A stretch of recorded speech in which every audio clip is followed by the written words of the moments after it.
I wanna be loved by you, just you, nobody else but you.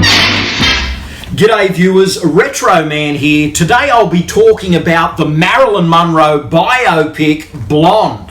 Yes, it's now streaming on Netflix and I have the lowdown. Stay tuned for more. Coming to you from a basement studio somewhere down under, it's the 80s Show with Australia's Retro Man. On tonight's show, Retro Man shares some further thoughts on the Marilyn Monroe biopic Blonde. Well, what are we waiting for? Lights, camera, Retro Man!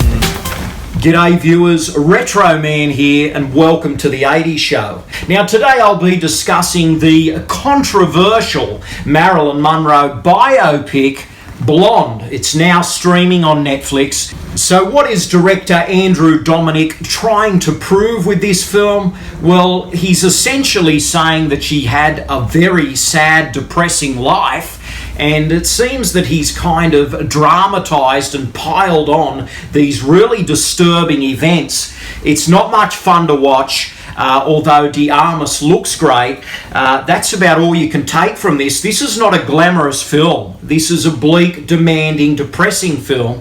And the only glamorous thing is really Armas's little moment there where she does that interpretation of the 7-year itch where, you know, Marilyn stands on the air vent and the dress comes up. So that's probably about as glamorous as it gets. Although the longer the camera sort of leers on that, even that becomes slightly disturbing. And we all lose our charms in the end. It's said that those louses go back to their spouses, that's our girl's best friend. So in the end, this Marilyn biopic all adds up to become some sort of psychological horror film. And yeah, that's really my take on it. It's not your traditional biopic. There's all kinds of film techniques used here, and it doesn't have that traditional storytelling, and it just leaves you feeling depressed.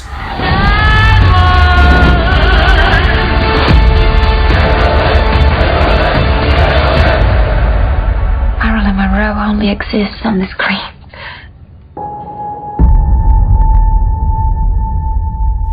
Now, Ana de Armas has had quite the career in recent times. I mean, she's done 2 films with Daniel Craig. She was one of the central figures in that murder mystery Knives Out. And she also had that little spot in the last Bond film with Craig, his final one, No Time to Die.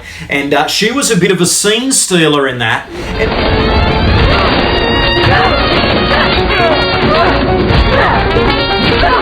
And even more recently, she starred opposite Ben Affleck in that twisty little thriller called Deep Water. That was a bit of a subpar thriller, really. It didn't quite work. That was an Amazon film. And here she is now in Blonde. Now, this film, as I understand it, went under a number of different casting changes in, say, the last 12 years. I think the director, Andrew Dominik, wanted to make this back in 2010 with Naomi Watts, who was kind of hot property after King Kong. And then a while later, Jessica Chastain was meant to play Marilyn Monroe, and then all of a sudden, Ana de Armas is the blonde of the title.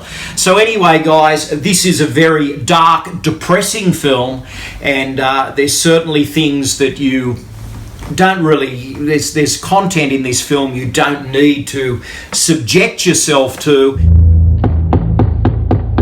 Miss Monroe, it's time.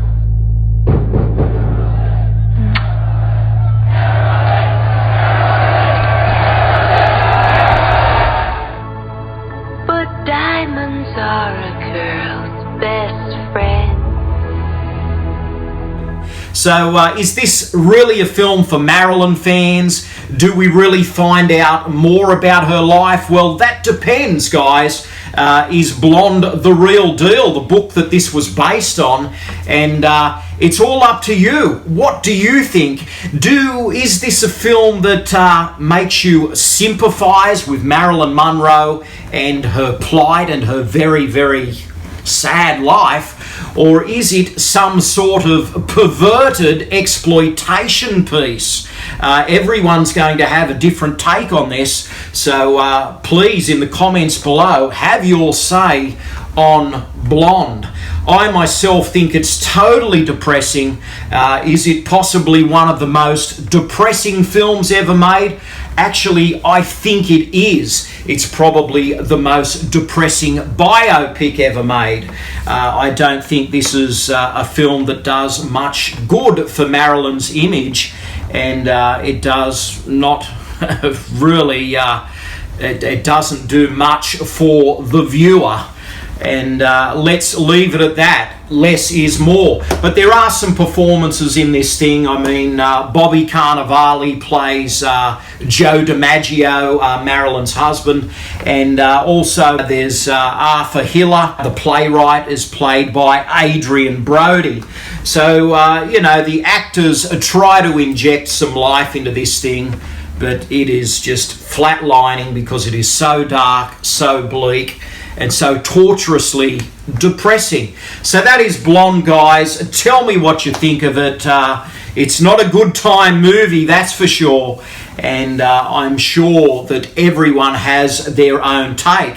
So that's my take on Blonde, guys. See it if you will, but I can't recommend this one, and I will never be watching Blonde again. Anyway, guys, this is Retro Man, living the dream, 80s style. Stay gold. Thanks for watching. Retro Man will return faster than a boomerang. Please subscribe and good night, viewers.